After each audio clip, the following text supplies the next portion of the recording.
2-2.5 ঘন্টা 3 ঘন্টা এই মজলিসে বসলে কোনো ব্যক্তির দ্বারা গুনাহ হওয়ার কোনো সম্ভাবনা নাই। কারণ এখানে বসলে গীবত করার সুযোগ নাই, গালি দেওয়ার সুযোগ নাই, পরনিন্দা করার সুযোগ নাই, দোষ চর্চা করার সুযোগ নাই। এখানে যতক্ষণ আপনি বসবেন অন্ততপক্ষে সওয়াব না হলেও একটা গুনাহ মুক্ত 2 ঘন্টা সময় আপনার লাইফে সংগঠিত হবে। এজন্য আজকের এই মাহফিল যারা আয়োজন করেছেন, আমি দোয়া করি আল্লাহ পাক প্রত্যেককে দুনিয়া এবং আখিরাত উভয় জগতে কল্যাণকামীদের অন্তর্ভুক্ত বানায় দেন। সকলেই পড়ি আমিন। আজকের এই মাহফিল আয়োজন করেছেন ব্যবসায়ীরা, আমার প্রবাসী ভাইগণ, যুব সমাজ, মসজিদ কমিটি।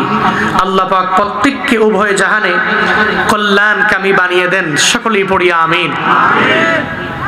সম্মানিত হাজিরিন, শুরুতে আমরা একটু আল্লাহকে রাজি করি, আল্লাহর প্রশংসা করি, চিল্লায় একবার করে সমস্বরে পড়ি আলহামদুলিল্লাহ। সবাই পড়ুন আলহামদুলিল্লাহি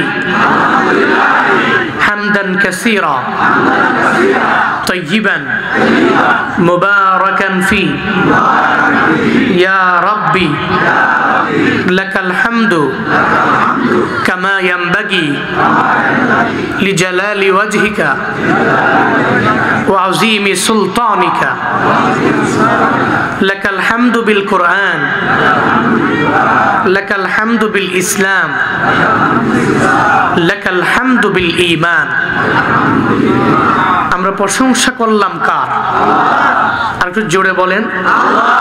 আমাদের প্রশংসা পাওয়ার একমাত্র যোগ্য কে? কেউ যেটা পারে না ওটা পারে কে? কেউ যেটা দিতে পারে না ওটা দিতে পারে কে? কেউ যেটা জানে না ওটা জানে কে? সন্দেহ আছে? তিনি আমাদের রব। আল্লাহু রাব্বুনা ওয়া খালিকুনা। উনি আমাদের রব, উনি আমাদের মালিক। আমরাও আমাদের রবের প্রশংসা ধনী অবস্থায় করব, মধ্যবিত্ত অবস্থায় করব, গরিব অবস্থায় করব। এক কথায় সর্বহালাতে প্রশংসা চলে কার? বান্দা গুনগান গায় কার? আল্লাহ পাকের। গরিব হয়ে গেলে আমরা আল্লাহকে একটু প্রশংসা করি বেশি, আল্লাহকে গুণকীর্তন করে বেশি, স্মরণ করিও বেশি। কিন্তু ধনী হয়ে গেলে অনেকে আবার আল্লাহকে ভুলে যায়। দেখবেন জ্বর, ঠান্ডা, কাশি, কোনো বড় ধরনের রোগ আক্রান্ত হয়ে গেলে আল্লাহকে স্মরণ করে বেশি।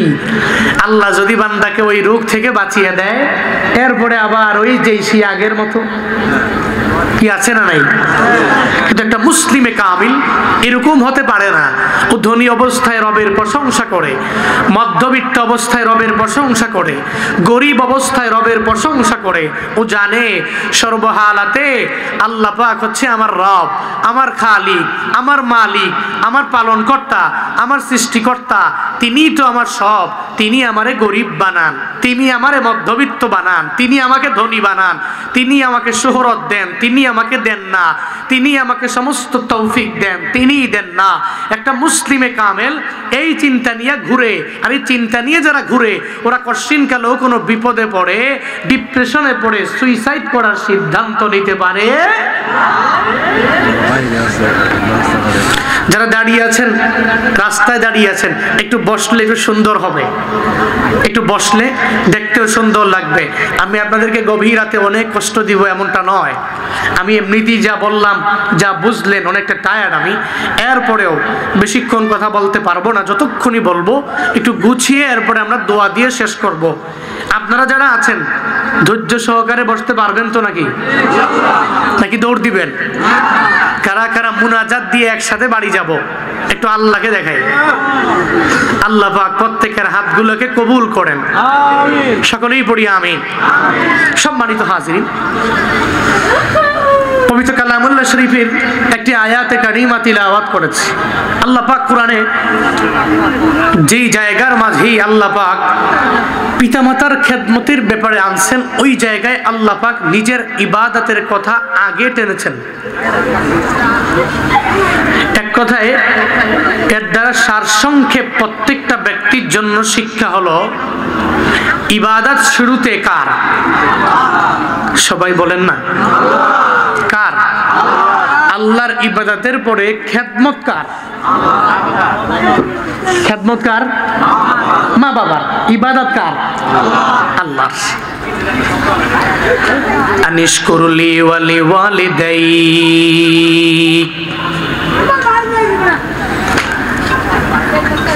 আল্লাহ বলেন, হ্যাঁ মানুষ, এক নম্বরে তুমি আমার শুকর আদায় করবা, আমি রবের কৃতজ্ঞ একজন বান্দা হয়ে যাবা। শুকর আদায় করবা দুইজনের, এক নম্বরে আমি রবের, দুই নম্বরে মা বাবার শুকর আদায় করবা। এক নম্বরে রবের শুকর কেমনে আদায় করবা? বলে রবের ইবাদতের মাধ্যমে আদায় করবা। আল্লাহ পাকের শুকর কেমনে হয়ে যাবে? শুধু আলহামদুলিল্লাহ পড়লাম শুকর আদায় হয়ে গেল এমনটা না রে বাবা, বরং ফজর পড়া লাগবে, জোহর পড়া লাগবে, আসর পড়া লাগবে, মাগরিব পড়া লাগবে, এশা পড়া লাগবে। এই যে সামনে রমজান, এই রমজানের 30টা রোজা প্রত্যেকটা বান্দা রাখা লাগবে, তো রবের ইবাদত হবে, রবের শুকর গুজার বান্দা হওয়া যাবে। একটা রোজাও ইচ্ছা করে কাজা করা যাবে না। 30টা রোজা যেই বান্দা রাখবে ওই বান্দাটাই হবে শাকির বান্দা বলে পরিগণিত হয়ে যাবে। আল্লাহ পাক তোমার আমার উপরে রোজাটারে ফরজ বানায়া দিলেন। সামর্থ্যবানেরা টাকা থাকলে মিসকিনদেরকে খাওয়াবে, রোজা না রাখলেও হয়ে যাবে এমনটা নয় রে বাবা, বরং তোমার আমার জন্য আল্লাহ পাক রমজানের রোজাটারে ফরজ বানায়া দিলেন, সুন্নত বানায় নাই, ওয়াজিব বানায় নাই, যেগুলা না করলেও তোমার আমার জন্য হয়ে যাবে বলে আমি এগুলা করব না। ফরজে আইন যেরকম নামাজ পড়া লাগবে ওই রকম ভাবে রোজাও রাখা লাগবে, আবার যাকাত প্রদান করা লাগবে। এক নম্বরে তুমি ঈমানওয়ালা হবা, ঈমানওয়ালা হওয়ার পরে তুমি নামাজ পড়বা, এরপরে তুমি রোজা রাখবা, এরপরে যাকাত ফরজ হলে যাকাত প্রদান করে দিবা, এরপরে হজ যদি ফরজ হয়ে যায় মক্কা মদিনায় দৌড়াইয়া যাবা। এক কথায় তুমি ইসলামে থাকতে হলে তোমার এই 4টা স্তম্ভের উপরে পাড়া দিয়া এরপরে তোমার উঠা লাগবে। কারণ তোমার বাড়িতে একটা বিল্ডিং তুমি বানাইলা, বিল্ডিং বানাইতে যাইয়া পিলার লাগে কি লাগে না? ফাউন্ডেশন লাগে কি লাগে না? ও আল্লাহর বান্দারা, 2000 স্কয়ার ফিট বিল্ডিং বানাইছো, ওই বিল্ডিং এর জন্য বান্দা তোমার পিলার লাগবে, ফাউন্ডেশন লাগবে। কোনো পিলার ছাড়া ছাদ ওঠে না, কোনো ফাউন্ডেশন ছাড়া ছাদটা দাঁড়ায় না। ও বান্দারা, শুধুমাত্র এই দুনিয়াতে আসমানটাই বাকি রইল, যে আসমানে কোনো পিলার লাগে নাই, ফাউন্ডেশন লাগে নাই। অথচ এই যে ভারতের মধ্যে একজন আম্বানি পরিবার আছে, এরা এত পরিমাণে টাকাওয়ালা, পুরো এশিয়ার মধ্যে 1 নাম্বার ধনী, যারা মোস্ট রিচেস্ট পিপলদের মাঝে এরা 1 নাম্বার। মানে পুরো এশিয়ার মাঝে এদের টাকার সাথে কেউ বেড়ে উঠবে না, এদের ধন সম্পদের সাথে কেউ কুলাবে না। এই যে ধনী পরিবারের লোকেরা, এরা যেটা বিল্ডিং বানাইলো, পুরো বিশ্বের মাঝে 2 নাম্বার বিল্ডিং তারা বানাইলো। এত দামি যে বানাইলো, ওখানেও বানাইতে যায় ফাউন্ডেশন লাগলো, ওখানেও বানাইতে যাইয়া পিলার লাগলো। দুনিয়াতে এমন কোন বিল্ডিং নাই যেই বিল্ডিং এ পিলার লাগে নাই, যেই বিল্ডিং এ ফাউন্ডেশন লাগে নাই রে বাবা। এরকম ইসলামে যদি তুমি থাকতে চাও, ইসলাম নামক ধর্মের মধ্যে যদি ইস্তেকামাত থাকতে চাও, তাহলে তোমার 4টা স্তম্ভ পাড়ি দিয়ে এরপরে যাওয়া লাগবে। তুমি ইসলাম ধর্ম কবুল করে নিলা, এরপরে নামাজ লাগবে কি লাগবে না? এরপরে রোজা লাগবে কি লাগবে না? এরপরে যাকাত দেওয়া লাগবে কি লাগবে না? এরপরে হজ করা লাগবে কি লাগবে না? এক কথায় এই 4টা স্তম্ভের উপর দাঁড়াইয়া তুমি নিজের মুসলিম দাবি করতে পারবা। আল্লাহ পাক বলেন, এই বান্দারা, 1 নম্বরে তুমি আমি রবের ইবাদত করে নাও। রবের ইবাদত কেমনে করবা? বলে শুকর আদায় করার মাধ্যমে করবা। শুকর কেমনে হয়ে যাবে? নামাজের মাধ্যমে হবে। রোজার মাধ্যমে হবে, নেক আমলের মাধ্যমে হবে। ও বান্দারা, সামনে রোজা আসছে, আমার মাওলার দরবারে তুমি কান্নাকাটি করা লাগবে। আল্লাহ গো, তুমি রজব শাবানে আমারে বরকত দিয়া হায়াত বাড়ায়া দিলা, রমজান পর্যন্ত যদি না বাঁচি, ওই রমজানের একটা রহমত, বরকত, মাগফিরাত, নাজাত আমি পাবো না। কারণ দুনিয়াতে তো এক সেকেন্ডেরও ভরসা নাই রে মানুষ। কোন সময়ে তোমার মরণ হয়ে যাবে ওই ব্যাপারে তোমার ডাক্তার বলতে পারবে না, ওই ব্যাপারে তোমার মা বলতে পারবে না, ওই ব্যাপারে তোমার বাবাও গ্যারান্টি দিতে পারবে না, ওই ব্যাপারে তোমার ওয়াইফও গ্যারান্টি দিতে পারবে না রে বাবা। কোন সময়ে মরণ হবে জানাও নাই।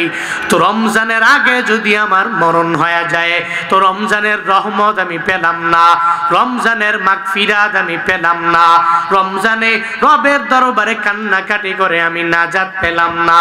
এজন্য এখন থেকেই তো রবের দরবারে বারবার দোয়া করা লাগবে। আল্লাহুম্মা বারিক লানা ফি রজব ওয়া শাবান ওয়া বাল্লিগনা রমাদান। ও আল্লাহ, তুমি রজব শাবানে বরকত দিয়ে ভরপুর করে দাও, এরপরে রমজান পর্যন্ত আমার হায়াতটারে বৃদ্ধি করে দাও, যাতে করে রমজান পর্যন্ত আমি পৌঁছে যেতে পারি। এক নম্বরে তাহলে বোঝা গেল আমার নামাজ পড়া লাগবে, রোজা রাখা লাগবে, আমলের লাইনে আমার অগ্রগামী হওয়া লাগবে। আল্লাহ পাক বলেন আনিশ কুরলি, এক নম্বরে ইবাদত কার? এক নম্বরে কার? জোরে বলেন। নাকি মাজারে সিজদা? হ্যাঁ, কিন্তু কপাল পোড়া তো আছে অনেকেই, হুজুর বয়ান করে, মানুষকে নিয়ে বয়ান করে, আর আম পাবলিক বুঝতে না পারে তো না বুঝা নিজের সন্তানের জন্য পরীক্ষায় কামিয়াবির জন্য মাজারে যাইতে পারে। কিন্তু কিছু হুজুরও আছে আবার নামধারী হুজুর লাগায়, আবার নিজেকে আহলুস সুন্নাতুল জামাতের আকীদাভুক্ত একজন শায়েখ নিজেকে মনে করে। কিন্তু এরাই দেখবেন মাঝে মাঝে আবার মাজারওয়ালার কাছে গিয়া ইমতিহানকে কামিয়াবি করার জন্য ছেলেদেরকে নিয়ে আল্লাহর কাছে মসজিদে না চাইয়া মাজারে গিয়া চায়। আছে না নাই? আছে না নাই? চট্টগ্রামের একজন আছে জাহাঙ্গীর হুজুর, যার নাম এমন কেউ নাই যে যুবকেরা চিনে না। এই যে কয়েকদিন আগে ছেলে মেয়েদের পরীক্ষা গেল, 4-5 জন ছেলেরে নিয়ে মাইজ ভান্ডারে গেল, যা বলে ও ভান্ডারি, ও বাবা শত সালাম আপনার উপরে, এই যে ছেলেগুলো আসছে এদের ভুল ত্রুটি ক্ষমা কইরা পরীক্ষায় কামিয়াবি বানায়া দিবেন। ওই মাজারে যে শুয়ে আছে ও পরীক্ষায় কামিয়াবি দিতে পারে না। পরীক্ষায় যদি কামিয়াবি হতে চাও, তোমার মাজারওয়ালা না, আমার মাওলাই দিতে পারে, ঠিক কিনা? 10 বছর হয়ে গেল বিয়ে করেছো, সন্তান নাই, আল্লাহ পাক ছেলেও দেয় না, মেয়েও দেয় না, তুমি পাগল হয়ে গেল। ডানে যাও, বামে যাও, পেছনে যাও, সামনে যাও, সব জায়গায় যাও, কিন্তু কোথাও গেলেও ছেলে পাও নাই, মেয়ে পাও নাই, এত পাগল বাড়া হয়ে গেল। একটা ছেলে মেয়ের জন্য এত চোখের পানি ফালাইলা রে বাবা। কে যেন বলল তুমি ওই মাজারে যায় সিজদা দিয়া মাজারওয়ালার দরবারে যাও, তখন না বুঝিয়া ওই মাজারওয়ালার দরবারে গিয়া সিজদা দেয়, অথচ জানে না এটা স্পষ্ট শিরিক, আমার মাওলা এটা পছন্দ করে না রে বাবা। আল্লাহ পাক বলেন ইন্নাল্লাহা লা ইয়াগফিরু আইয়ুশরাকা বিহি ওয়া ইয়াগফিরু মা দুনা যালিকা লিমান ইয়াশা। আল্লাহ পাক বান্দার বড় বড় কবিরা গুনাহকেও আমার মাওলা ক্ষমা করে দেয়, কিন্তু যেই বান্দাটা ওই রবের সাথে শিরকের গুনাহের মধ্যে লিপ্ত হয়ে যায়, মসজিদে গিয়া আল্লাহর কুদরতি বায়ে সিজদা না দিয়া যারা মাজারে গিয়া সিজদা দেয়, এরা কশিন কালেও আমার মাওলার পক্ষ থেকে এরা ক্ষমা পাবে না। শিরকের গুনাহ ছাড়া যত বড় গুনাহ তুমি করেছো, আমার মাওলার দরবারে যদি তুমি বলো আল্লাহ আমার গুনাহ অনেক বড়, আল্লাহ গই বড় গুনাহ থেকে তোমার দরবারে তওবা করলাম, আল্লাহর দরবারে যদি চাওয়ার মতো চাইতে পারো রে বাবা, আল্লাহর কাছে চাইতে দেরি হয়ে যাবে। ও আল্লাহ, আল্লাহ তোমার জিন্দেগীর বড় গুনাহকে মাফ করে দিতে পারে, ওয়া ইয়াগফিরু মা দুনা যালিকা লিমান ইয়াশা, কিন্তু শিরকের গুনাহকে আমার মাওলা ক্ষমা করবে না। তাহলে ইবাদত সিজদা দুনিয়ার কেউ পাবে না, পাবে কে? আর জোরে বলেন কে পাবে? আল্লাহ পাক পেয়ে যাবে। তো সিজদা আমার মাওলা পাবে। আমি রবের কুদরতি পায়ের মধ্যে সিজদা লাগায়া দিব। 5 বেলা নামাজে আমি মসজিদে দৌড়ায়া যাব, ওখানে গিয়া সিজদায় পড়িয়া আমার আল্লাহর কাছে আমি কান্নাকাটি করব, আল্লাহ গো আমার ধন দৌলত নাই, তুমি দিয়া দাও। আল্লাহ গো আমার ছেলে নাই, তুমি দিয়া দাও। আমার মেয়ে নাই, তুমি একটা মেয়ে দিয়া কলিজা ঠান্ডা করে দাও। 1 নম্বরে তেলে রবের শুকরিয়া। 2 নম্বরে আল্লাহ বলেন আমি রবের শুকরিয়া আদায় করার পরে তুমি মা বাবার খেদমত করবা। 1 নম্বরে আমি রবের ইবাদত, 2 নম্বর মা বাবার খেদমত। আল্লাহ পাক নিজের ইবাদতের পরে মা বাবার খেদমতের কথা কেন আনলেন? মুফাসসিরিনে কেরাম জানায়া দিলেন আল্লাহ পাক কেন আনলেন জানুনি? কারণ আল্লাহ পাক জানে, আল্লাহ বান্দারে বানাইছে, বান্দার ফিউচারের খবরের ব্যাপারে আল্লাহ জানে। বান্দা কি নামাজ পড়বে কি পড়বে না, কার কপালে হিদায়াত জুটবে কার কপালে জুটবে না, কে রোজা রাখবে কে রাখবে না, কে আমলের লাইনে অগ্রগামী হবে কে হবে না, এটা আমার আল্লাহ জানে কি জানে না? কারণ আল্লাহ তো এই বান্দাদের নিজেই তিনি মালিক। আল্লাহ বান্দার খবরের ব্যাপারে জানে। আলিমুল গায়বি ওয়াস শাহাদা, আল্লাহ পাক হলেন গায়ব এবং শাহাদার ইলমের আলেম। আল্লাহ তো ভালো করেই জানে। আল্লাহ তো জানে এই বান্দাকে আমি আল্লাহ কত মায়া করে আসমান দিলাম, আমি আল্লাহ মায়া করে বান্দাকে জমিনটা দিয়ে দিলাম, আমি আল্লাহ বান্দাকে মায়া করে নিয়ামত দিয়ে দিলাম। এমন কোন নিয়ামত নাই যেই নিয়ামতের জন্য আল্লাহ ইয়ারলি তোমার কাছ থেকে ট্যাক্স নিয়ে নিল। ফেরেশতা নিযুক্ত করে, এই ফেরেশতা আমার বান্দার দরবারে যাও আর বছরে বছরে আমার বান্দার থেকে তুমি ট্যাক্স নিয়ে আসো। আল্লাহ তো কোন নিয়ামতের জন্য এই ট্যাক্স লাগায় নাই। মান্থলি দেওয়া লাগে না, উইকলি দেওয়া লাগে না, ডেইলি দেওয়া লাগে না, ইয়ারলি দেওয়া লাগে না। আল্লাহ পাক যা দিলেন সব তোমার আমার জন্য দিয়ে দিলেন, এত পরিমাণে ফ্রি করে দিলেন। আল্লাহকে কোনো টাকা দেওয়া লাগে না, বাড়ি করে দেওয়া লাগে নাই, একটা গাড়িও কিনে দেওয়া লাগে নাই রে বাবা। ও বান্দারা, এরপরেও মানুষ আমার আল্লাহকে ভুলে কি ভুলে না? এই ভুলেনি। এরপরেও বান্দা নিমক হারাম হয় কি হয় না? হয়নি। আল্লাহ আসমান দিলেন, জমিন দিলেন, দুনিয়ার সমস্ত নিয়ামত আল্লাহ দিলেন। এরপরেও দেখবেন কিছু কিছু মানুষ আল্লাহকে ভুলে গেল, আল্লাহকে মানতে রাজি না, নামাজ পড়তে রাজি না, রোজা রাখতে রাজি না, আমল করতে রাজি না। ইমাম সাহেবের দাওয়াত দিলে ইমামেরে কয় হুজুর আপনার কবর আপনার, আপনার মাপ আপনি ধরেন, আপনার পথের প্রতীক আপনি হন, আমারে ডাইকা লাভ নাই। দেখবেন নিজে তো পড়ি না, আবার ঘাটতের আমি আছে না নাই? কি বাকি সব মানুষ কি নামাজি? হ্যাঁ, সব মানুষ কি আল্লাহওয়ালা? সব মানুষ কি ভালো মানুষ? না। আল্লাহ তো জানে বান্দা আমি রবের এত নিয়ামত পাওয়ার পরেও আমি রবকে ভুলে যাবে। তো তার আব্বা আম্মারে তো একটু আব্বা আম্মার কাজ যখন লাগবে না তখন তো অটোমেটিকই তো মা বাবারে ভুলে যাবে। অনেক মহিলা আছে অসুন্দর মা বাবার অটোমেটিক আব্বা আম্মাকে ভুলে যাবে। আল্লাহ তো ভালো করে জানে আমারই ভুলে যায়। আমি যারে বানাইছি, আসমান দিছি, জমিন দিছি, সমস্ত কিছু আমি যারে দিছি, সে আমারে ভুলে গেল, তো আব্বা আম্মারও ভুলে যাবে। এই কারণেই আল্লাহ পাক যেই জায়গায় আনলেন নিজের ইবাদতের কথা, ওই জায়গায় আনলেন মা বাবার কথা। সুবহানাল্লাহ পড়বেন না? আরো জোরে পড়বেন না? 1 নাম্বার ইবাদত কার, 2 নম্বরে খেদমত কার? আল্লাহ পাক বলেন আনিশকুরলি ওয়ালি ওয়ালিদাইক। 1 নম্বরে আমি রবের শুকর আদায় করো, 2 নম্বরে মা বাবার খেদমত করো। মা বাবার শুকর কেন আদায় করবো? আল্লাহ আয়াতে জানায়া দিলেন, কারণ তোমার মা তোমারে গর্বে নিয়ে নিয়ে বড় করলো। দুনিয়াতে আসার সময় মা কষ্ট করলো, দুনিয়াতে আসার পরেও তোমার মা তোমারে 2টি বছর দুগ্ধ পান করাইলো।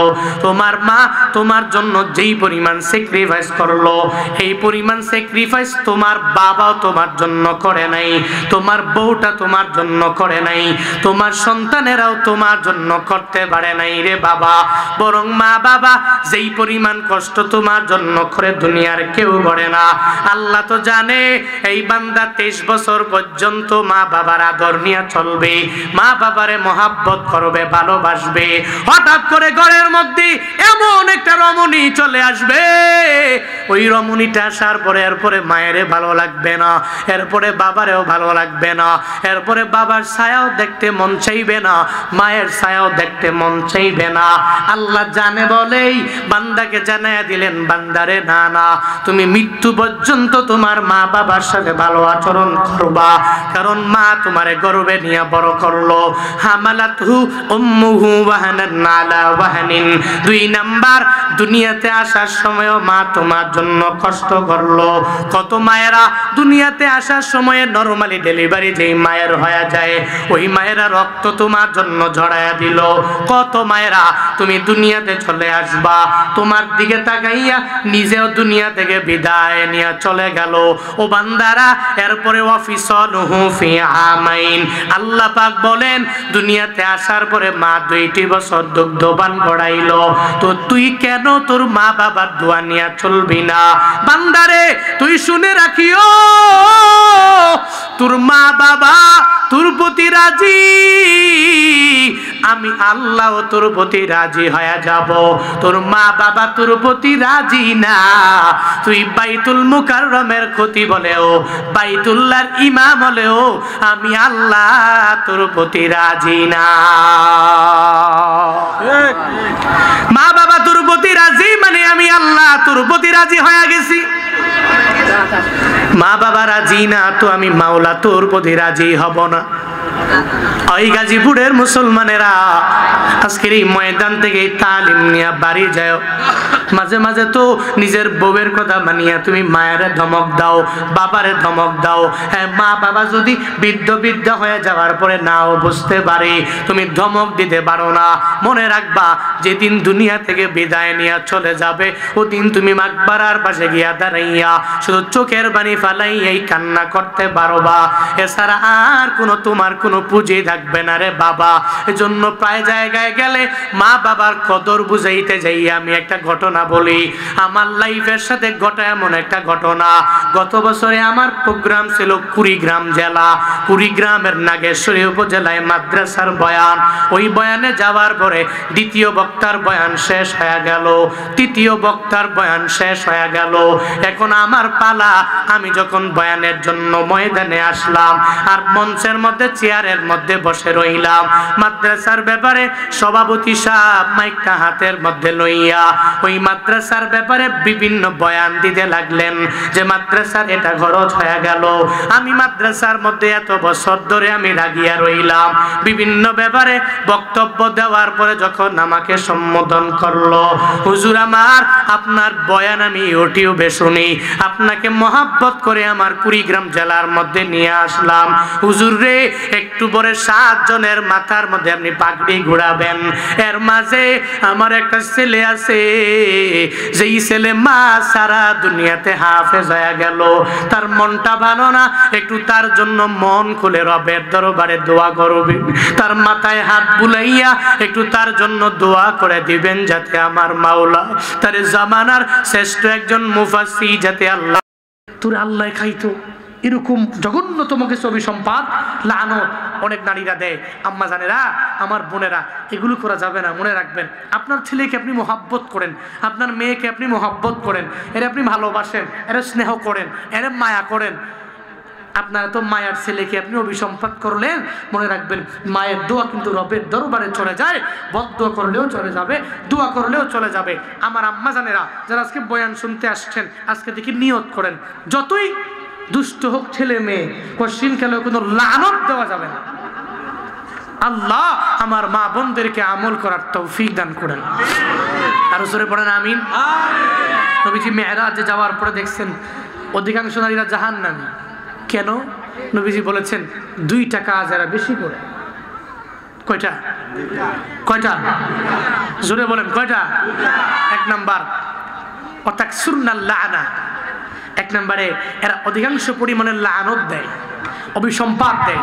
কোথায় কোথায় অভিসম্পাদ দেওয়ার কারণেই অধিকাংশ নারীরা জাহান্নামী হবে। 2 নাম্বার অতাকফুরনাল আশিরা, 2 নম্বরে হচ্ছে এরা স্বামীর অবাধ্য হয় বেশি। দেখবেন নারীরা 30 বছর 40 বছর 45 বছর পর্যন্ত আপনি খাওয়াইলেন ভালো, দিলেন ভালো, সব কিছু এভরিথিং ইজ ওকে, কিন্তু হঠাৎ করে কি যেন এমন হয়ে গেল, একটু কমতি হওয়ার পরেই কয় যে তোমার লগে সংসার কইরা আমার জীবনটাই তেজপাতা। অথচ 30 বছর পর্যন্ত আপনি দিলেন, আপনি খাওয়াইলেন, ওনার মনের চাহিদা সমস্ত কিছু আপনি মিটাইলেন, কিন্তু মাগার 30-35 বছর পরে হঠাৎ করে কি যেন মনটা কি হয়ে গেল, উল্টো হয়ে গেল। নবীজি বলেন অতাকফুরনাল আশিরা, অধিকাংশ নারীরা এদের স্বামীর অবাধ্য হওয়ার কারণে জাহান্নামী হবে। এই নারীরা আজকে থেকে নিয়ত করেন, আম্মা জানেরা, বোনেরা, আপনার ছেলে মেয়েকে আপনি লানত দিবেন না, পৃথিবীর কোনো ব্যক্তিকে অভিসম্পাদ দেওয়া যাবে না। 2 নম্বরে স্বামীর অবাধ্য হওয়া যাবে না। আল্লাহ পাক আমার মা বোনদেরকে এই কথার উপরে আমল করার তৌফিক দান করেন। জোরে পড়ে না আমিন। আর আপনাদের সবক হলো আপনারা 1 নম্বরে কার ইবাদত করবেন? কার ইবাদত? 2 নম্বরে খেদমত কার হবে? 1 নম্বরে ইবাদত কার হবে? 2 নম্বরে খেদমত। জীবনের মূল কষ্ট মায়ের প্রসব বেদনা,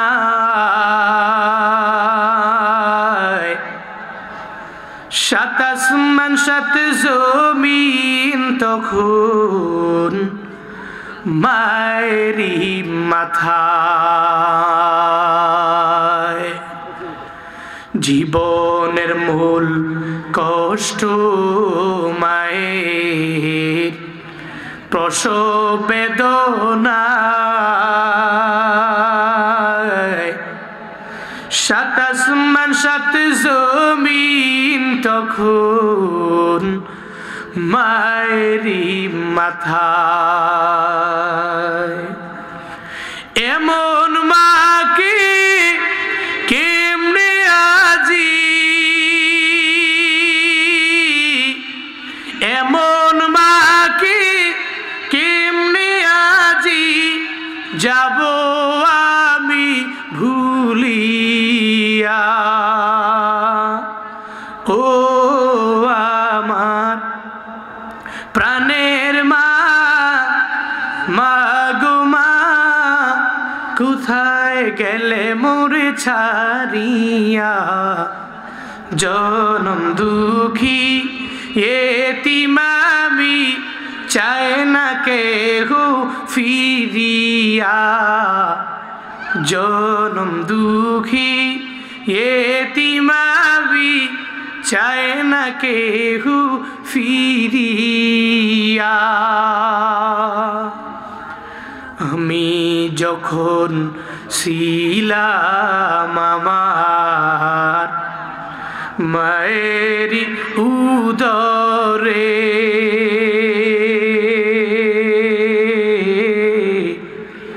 চলাফেরা করতেন যে মায় কত কষ্ট করে। আমার সুন্দর মুখ দেখে মায়ের, আমার সুন্দর মুখ দেখে মায়ের ব্যথা যাইতে হাসায়া। ও আমার প্রাণের মা, মা গো মা, কোথায় গেলে মোরে ছাড়িয়া। জনম দুঃখী এতিম আমি, চায় না কেহ ফিরিয়া। জনম দুঃখী এতিম আমি, চায় না কেহ ফিরিয়া। জনম দুঃখী এতিম আমি, চায় না কেহ ফিরিয়া। আল্লাহ মা বাবার দোয়া নিয়ে চলার তৌফিক দান করেন। সকলেই পড়ি আমিন। আচ্ছা, আর যারা গভীর রাত পর্যন্ত বসে আছেন, বিরক্ত হবেন না, আমাকে আবদার করেছেন এই মাহফিল করতে। কত বড় গেছে মাশাআল্লাহ। বিরিয়ানি নাকি খিচুড়ি? মাশাআল্লাহ, সবজি খিচুড়ি তবারুক আপনাদের জন্য আছে। যাকে তো রাত পর্যন্ত বসে থেকেও তবারুক খেয়ে বাড়ি যেতে পারলেও মোটামুটি একটু ইতমিনানে কলব, একটু আত্মাটা শান্তি পাবে। হ্যাঁ ইনশাআল্লাহ, যদি নসিবে থাকে অটোমেটিক আমাদের নসিবে আসবে, আপনারা নিয়ে যাবেন, ধরপাকড় না করে যাই পাবেন নিয়ে যাবেন। সবার জন্য অবশ্য যথেষ্ট পরিমাণে আছে, নিয়ে যেতে পারবেন, আল্লাহ তৌফিক দান করেন। আচ্ছা, আমাকে আবদার করা হয়েছে, আপনারা রাগ করবেন না, বিরক্ত হবেন না। এই গভীর রাতে যদিও একটু বেমানান, এরপরেও যেহেতু আবদার করেছে একটা রুমাল যাবে, আপনারা রাগ করবেন? একটা রুমাল যাবে, যে যা পারেন। হুজুর আমার মায়ের জন্য, বাবার জন্য আমার মনটা কাঁদে, আমার পরিবারের বালাইয়ের জন্য, আমার পরিবার খায়ের বরকত দিয়ে আল্লাহ পাক ভরপুর করে দিবে। হ্যাঁ।